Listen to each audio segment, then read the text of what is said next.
새벽 예배에 온라인 참여하신 여러분들 진심으로 환영합니다. 우리 함께 주기도문 하시겠습니다. 하늘에 계신 우리 아버지, 아버지의 이름을 거룩하게 하시며 아버지의 나라가 오게 하시며 아버지의 뜻이 하늘에서와 같이 땅에서도 이루어지게 하소서. 오늘 우리에게 일용할 양식을 주시고 우리가 우리에게 잘못한 사람을 용서하여 준 것 같이 우리 죄를 용서하여 주시고 우리를 시험에 빠지지 않게 하시고 악에서 구하소서. 나라와 권능과 영광이 영원히 아버지의 것입니다. 아멘.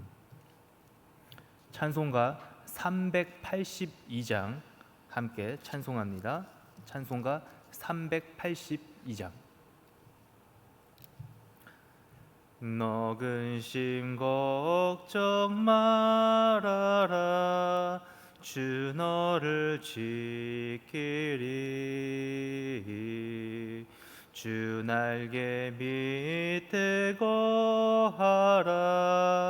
주 너를 지키리. 주 너를 지키리. 아무 때나 어디서나 주 너를 지키리. 늘 지켜주시리. 어려워 낙심될 때에 주 너를 지키리. 위험한 일을 당할 때 주 너를 지키리. 주 너를 지키리. 아무 때나 어디서나 주 너를 지키리. 늘 지켜주시리. 너 쓸 것 미리 아시고 주 너를 지키리. 구하는 것을 주시며 주 너를 지키리. 주 너를 지키리. 아무 때나 어디서나 주 너를 지키리. 늘 지켜주시리. 어려운 시험 당해도 주 너를 지키리. 구주의 품에 거하라. 주 너를 지키리. 주 너를 지키리. 아무 때나 어디서나 주 너를 지키리. 늘 지켜주시리. 아멘.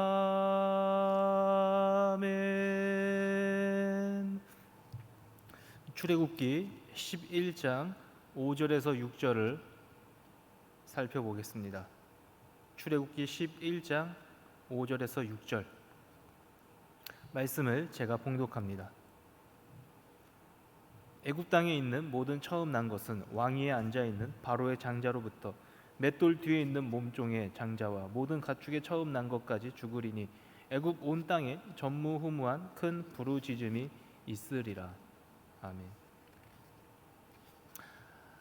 바로의 마음이 점점 완악해지고 이스라엘 백성을 끝까지 애굽에서 나가지 못하게 하자 이제 하나님께서는 바로의 마음이 완악해지는 만큼 점점 더 거센 재앙을 내리십니다. 오늘 본문은 10가지 재앙 중에 마지막 재앙, 바로 장자의 죽음을 예고하고 있는 본문입니다. 애굽 땅에 속한 모든 처음 난 것이 죽을 것을 이제 예고하고 있습니다. 그 처음 난 것들이 무엇이지요? 바로의 장자, 그리고 그 바로의 종들의 장자, 심지어 가축의 처음 난 것, 그것이라고는 모두 예외 없이 죽는다는 것입니다. 그리고 이렇게 되면 이제 애굽 온 땅에 전무후무한 큰 부르짖음이 있으리라고 이야기를 합니다. 그러니까 지금까지 내려진 모든 재앙이 어떻게 보면 다 전무후무한 재앙 아니겠습니까? 그런데 이 처음 것이 모두 죽는다는 재앙은 단순히 물리적으로 뭐가 확 사라지거나 가난이 생기거나 몸이 아픈 것, 거기서 그치는 것이 아니라 평생토록 그 상처와 아픔을 가지고 살아야 하며 그 정신적인 고통은 이루 말할 수 없는 지경에까지 이르게 되는 것입니다. 그래서 마지막 10번째 재앙은 사람의 심리도 불안정하게 만들어버리는 아주 큰 고통과 마음을 후벼 파는 그러한 저림이 있는 재앙이라고 할 수가 있겠습니다. 처음 것이 희생되는 재앙을 두고 여러분 어떤 생각이 드시죠? 딱 보았을 때 그렇다고 사람까지 죽이는 것 좀 심하지 않나? 이렇게 생각이 들 수도 있습니다. 그 바로의 종들뿐만 아니라 바로뿐만 아니라 바로의 종들의 자식들도 처음 것은 죽인다. 그리고 죄가 없어 보이는 이 가축들도 가축의 처음 것도 죽인다. 좀 심해 보일 수 있습니다. 그런데 여러분, 이제 오늘 본문 말고 최초로 돌아가서 출애굽기 1장의 상황을 한번 생각해 보시기 바랍니다. 요셉을 알지 못하는 왕 바로가 등장을 하지요. 그리고 여러분, 이스라엘 백성들이 이 자녀를 출산할 때 어떤 장면이 있었습니까? 아들이었으면 가차없이 모두 죽이는 장면이 나오죠. 그때 빠져나온 남자가 바로 이 모세 아닙니까? 여러분, 이때 이 죽어나가는 아이들을 보았을 때 이 부모들의 부르짖음이 얼마나 컸겠습니까? 아들을 잃은 어머니의 심정은 어떻게 헤아릴 수 있단 말입니까? 이 오늘 본문에서 이 장자를 잃어버리는 슬픔을 겪게 될 이 애굽 사람들의 부르짖음이 전무후무할 것이다, 이렇게 나옵니다. 이들의 부르짖음은 다름 아닌 이미 이스라엘 백성들이 소리내었던 그 출애굽기 1장에 있었던 아이들을 먼저 보내야만 했던 그들의 부르짖음이었던 것입니다. 이스라엘 백성들이 받았을 그 고통을 바로와 그 애굽 사람들이 이제 받게 되는 것입니다. 성경에는 장자라고 번역이 되어 있죠. 그런데 이것을 원어로 해석을 하면 사실 남자뿐만 아니라 남자와 여자 상관없이 처음 태어난 모든 것을 죽인다라는 것으로 해석을 할 수가 있겠습니다.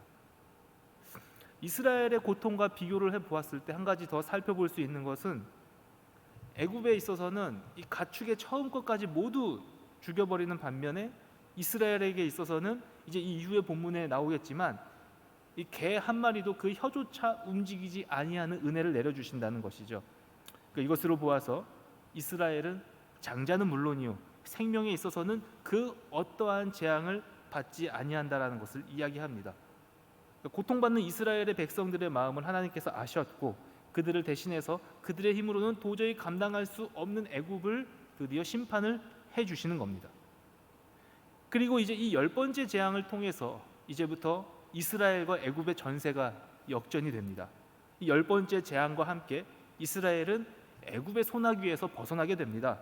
그리고 자유를 누리게 되고 풍족했던 애굽은 반면에 이제 곡소리가 나는 저주의 땅이 되게 됩니다. 이스라엘에게 있어서는 놀라운 큰 은혜가 이렇게 마지막 재앙을 통해서 나타나게 되었던 것입니다. 그러고 보니 이렇게 쭉 살펴보니 하나님께서 바로의 마음을 완악하게 하신 이유가 다 있지 않을까 생각을 해봅니다. 이렇게 10번째 재앙까지 바로의 완악한 마음을 이끄셨고 그리고 그때마다 더욱더 완악하게 하신 이유가 무엇일까? 아마도 이 10번째 재앙을 통해서 이스라엘 사람들 마음속에 있었던 그 상처 그리고 그 아픔을 대신 치유해 주시면서도 애굽에 있어서 그 심판을 완전하게 심판을 하시려고 하였으며 이스라엘 백성들에게는 완전한 기적을 행하시기 위한 그 모든 과정이 아니었을까 생각이 드는 것입니다. 이 처음 난 것의 희생을 통해서 우리는 생명의 주권은 온전히 하나님께 있음을 깨닫게 됩니다. 그러니까 바로는 이 마지막 재앙이 이렇게 모든 게 죽게 된다라는 것을 예고가 되었을 때 완전한 항복을 했어야 합니다. 그러니까 당시에 초강대국이었던 애굽이었지만 죽음을 막을 수는 없었죠. 군사적으로 방어가 잘 된다고 이 장자의 죽음을 면할 수 있을까요? 침략을 받지 못하게 한다고 이 죽음을 피할 수 있었을까요? 그렇게 해서 지킬 수 있는 생명이 아니라는 겁니다. 아무리 내 생명을 내가 지키려 해도 그럴 수 없는 것이 바로 사람의 목숨이라는 것입니다. 우리의 생명이 오직 하나님께 달려 있다는 것입니다. 그래서 우리 생명을 지키기 위해서 하나님께서 우리는 하나님께 우리의 생명을 맡겨야 되는 것입니다. 생사의 주관을 절대 우리가 조정할 수 없음을 우리는 인정해야 합니다. 또한 하나님은 희생을 헛되이 여기지 않으십니다. 출애굽기 1장에서 수없이 희생당한 그 어린아이들, 하나님께서는 반드시 그것을 기억을 하십니다. 여러분 생각해 보십시오. 아무 이유 없이 죽어야만 했던, 그 남자로 태어났다라는 이유로 죽어야만 했던 그 아이들 말입니다. 여러분, 이제 막 태어난 애들이 죄를 지었겠습니까? 무엇을 알았겠습니까? 하나님은 이 어린 아이들의 희생이 빛을 볼 수 있도록 오늘 이 10번째 재앙까지 기다리신 것이죠. 그리고 그 희생으로 말미암아 지금의 이 이스라엘 백성들이 구원을 받을 수 있는 것이었고, 나를 짓눌렀던 애굽은 심판을 받게 되는 것 말입니다. 오늘 이 본문과 덧붙여서 우리는 또한 예수님의 죽음을 생각해 볼 수 있습니다. 예수님의 죽음이, 그 죽은 이유가 있다면 아무래도 우리 죄 때문일 텐데, 아무 죄 없는 그 예수 그리스도의 희생으로 말미암아 우리는 구원을 얻게 되는 것이죠. 그리고 구원받은 것에서 그치는 것이 아니라 나를 짓눌렀던 그 애국과 같았던, 우리를 모두 감싸고 있었던 그 죄에서 자유로울 수 있도록 해방을 선포하셨던 것입니다. 이 이스라엘 백성들의 그 어린 자녀들의 희생은 결국 그 출애굽기 11장에 와서 살펴볼 수 있는 것이 승리와 해방으로 연결이 된 것입니다. 예수님의 십자가의 사건도 마찬가지로 처음에는 그것이 저주 같고 패배 같고 희망이 없어 보이지만 결코 그렇지 않다는 것입니다. 최후에는 승리였으며 최후에는 축복이었으며 그것은 또한 자유의 해방으로 이어지게 되는 것입니다. 또한 원수를 심판하시되 반드시 우리가 받은 것 그 이상으로 심판을 하신다는 것입니다. 이스라엘 백성들이 직접 애굽을 심판한 것이 아닙니다. 그럴 힘도 없고 능력도 없었습니다. 이들은 다만 하나님만 의지하고 하나님께서 친히 그들을 심판하시고 승리를 안겨다 주신 것입니다. 여러분, 하나님은 저와 여러분의 희생을 결코 그냥 넘어가지 않으십니다. 특히나 이 주의 일을 감당하다가 받은 어려움들, 주님 뜻대로 살다가 겪는 여러 고난들, 이러한 희생을 반드시 기억하시는 분입니다. 그리고 최후에 승리하게 하십니다. 최후에 웃게 하십니다. 슬픔으로 오랜 시간 동안 어떤 고통에 시달려 있다면 결국에는 최후에 가장 큰 웃음을 통해서 그 오랜 시절 동안 받았던 상처를 모두 말끔히 씻어주시고 내 원수를 두렵지 않게 하시며 그들 생각이 나지 않을 정도로 너무나 큰 승리와 기쁨을 저와 여러분에게 안겨다 주신다는 겁니다. 이 처음 것의 희생에 또 한 가지 생각해 볼 것이 있습니다. 여러분, 이미 이 바로가 죽인 그 남자 어린애들 있지 않습니까? 출애굽기 1장에 이제 산파들이 몰래 빼돌리지 못한 아이들은 죽지 않습니까? 이 이스라엘 백성들의 이 처음 것은 오늘 다시 출애굽기 11장을 보면 바로의 또 그 종들의 또 그 가축의 처음 것은 다 죽이는데 이스라엘 백성들의 처음 것은 죽이지 않습니다. 그런데 이미 희생된 그 아이들 말입니다. 출애굽기 1장에 나오는 그 아이들이 뭐 부활을 하거나 다시 살아나는 그런 일은 절대 나오지 않는다. 그 내용은 없습니다. 말 그대로 이들은 희생이 된 것이죠. 그래서 정말 처음 것의 희생입니다. 이 처음 것의 희생, 그것을 통해서 결국 그 후손들은 복을 받게 되었죠. 어쩌면 이 처음에 희생된 상황들이 억울할 수 있다고 우리는 생각하지 않습니까? 여러분, 우리는 이 신앙생활을 할 때 처음 예수를 믿는 세대들에게 유독 핍박이 심했다는 말을 종종 듣곤 합니다. 전부 그렇지는 않겠지만 아마도 생각하기에 이 집안에 예수를 믿는 사람이 아무도 없다가 처음 믿는 그 순간이 있었기 때문에 나 혼자 믿었던 그 과정에서 시작을 하다 보니 여러모로 힘들었을 상황을 이야기하는 경우로 보여집니다. 여러분, 우리의 그 초기의 이 선교의 역사를 살펴보십시오. 이거 예수 믿다가 순교 많이 당하지 않습니까? 복음 전하다가 많이 죽습니다. 그런데 여러분, 하나님은 이들의 희생을 통해서 오늘날 저와 여러분이 마음 편하게 신앙생활을 할 수 있는 그 축복을 주신 것입니다. 그리고 이 처음 희생을 맞이한 그들은 과연 어떻게 되느냐? 여러분, 그들도 역시 그들이 마땅히 받아야 할 하늘의 상급을 하나님께서 주시는 것입니다. 우리는 그 선조들의 희생을 잊지 말고 열심히 신앙생활을 해야 하는 그러한 것들을 또한 깨닫게 되는 것이죠. 첫 희생이 있기 때문에 나중에 내가 있었다는 것을 반드시 기억하시기 바랍니다. 오늘 이 바로에게 행해질 마지막 재앙을 살펴보면서 하나님의 공의는 죄악을 심판하시고, 그리고 결국 하나님의 자녀는 승리를 가져갈 수가 있구나라는 사실을 기억하는 우리 모두가 되기를 진심으로 소원합니다. 하나님 감사합니다. 오늘이 월요일 아침 함께 출애굽기 11장 말씀을 통하여 처음 것의 희생을 통해 누군가에게 그것은 재앙의 예고였고 재앙이었으며, 또한 하지만 그것이 누군가에게는 심판의 결과를 통해 승리였고 기쁨이고 축복이었고 해방이었음을 느낍니다. 하나님, 그동안 내가 죄에 억눌리고 여러 가지 안 좋은 것들에 억눌렸던 그런 것들이 모두 그 예수의 희생으로, 또한 우리의 선조들의 믿음의 희생으로 오늘날 내가 이렇게 있으며 또한 자유롭게 신앙생활 할 수 있음을 또한 깨닫습니다.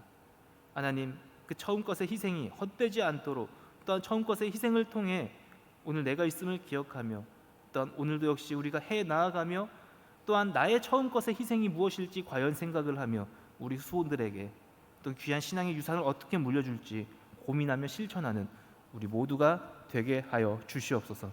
예수님 이름으로 기도합니다. 아멘.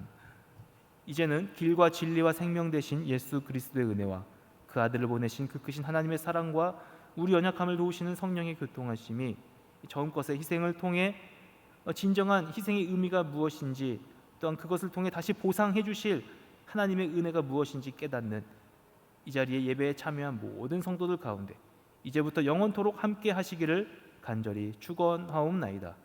아멘.